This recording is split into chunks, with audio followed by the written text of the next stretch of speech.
नमस्कार.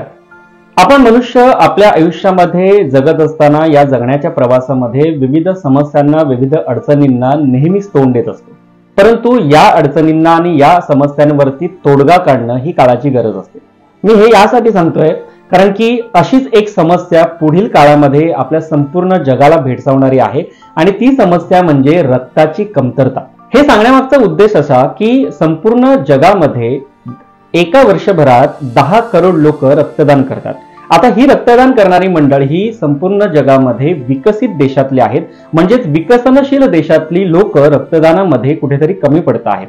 जर आपण देशांचा विचार केला तर प्रत्येक देशाच्या लोकसंख्येपैकी 1% लोकांनी जरी रक्तदान केलं तरी त्या देशाच्या रक्तदानाची गरज, रक्ताची गरज ही कुठेतरी पूर्ण होऊ शकते. मात्र आजही आपल्या भारतामध्ये भारताची लोकसंख्या जर आजच्या तारखेला आपण विचार केला तर 145 करोड इतकी लोकसंख्या आहे. मात्र आजही टक्केवारीच्या तुलनेत फक्त 100 करोड लोकच रक्तदानासाठी स्वइच्छेने पुढे येतात.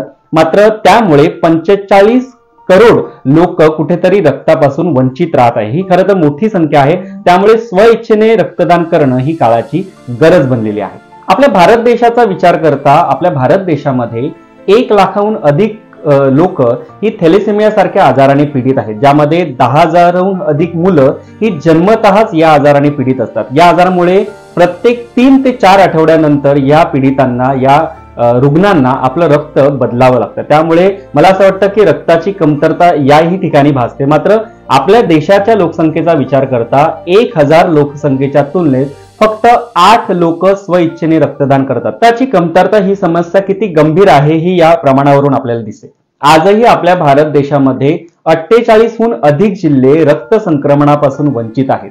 आजही आपल्या संपूर्ण जगाचा विचार करता 60 देशाहून अधिक देश स्वइच्छेने रक्तदान करतात, म्हणजे तेथील नागरिक स्वइच्छेने रक्तदान करतात. मात्र 73हून अधिक देश असेही आहेत ज्या देशांमधली लोक पैसे घेऊन रक्तदान करतायत. ज्या 73 देशांमध्ये कुठेतरी आपल्या भारत देशाचा सुद्धा क्रमांक येतो. त्यामुळे मला वाटतं की भारत देशातील नागरिकांनी रक्तदानाबाबत अधिक जागरूक होणं हेही गरजेचं आहे. ही जागरूकता निर्माण करण्यासाठी भारतामधल्या अनेक सामाजिक संस्था, धार्मिक संस्था पुढे येत आहेत.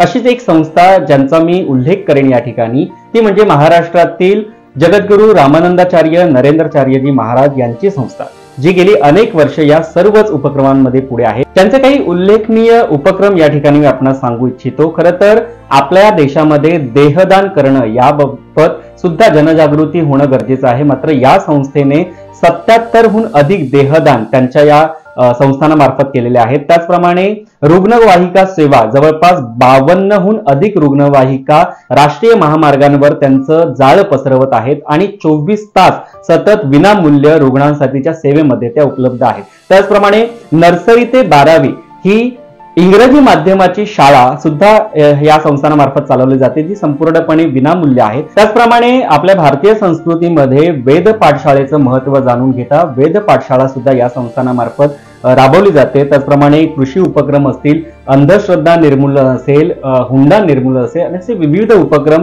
या संपूर्ण संस्थानामार्फत राबवले जातात. राज्य रक्त संक्रमण परिषद महाराष्ट्र राज्य यांच्या विनंतीला मान देऊन जगद्गुरू नरेंद्राचार्य महाराज यांच्या संस्थेने पुन्हा एकदा रक्तदान शिबिराचं महायज्ञ या संपूर्ण महाराष्ट्रामध्ये आयोजित केलेला आहे. यावर्षी 1 लाखाहून अधिक लोकांनी रक्त संकलन करून या संपूर्ण उपक्रमाला सहकार्य करायचं अशी सुद्धा आम्ही विनंती करतो आहोत.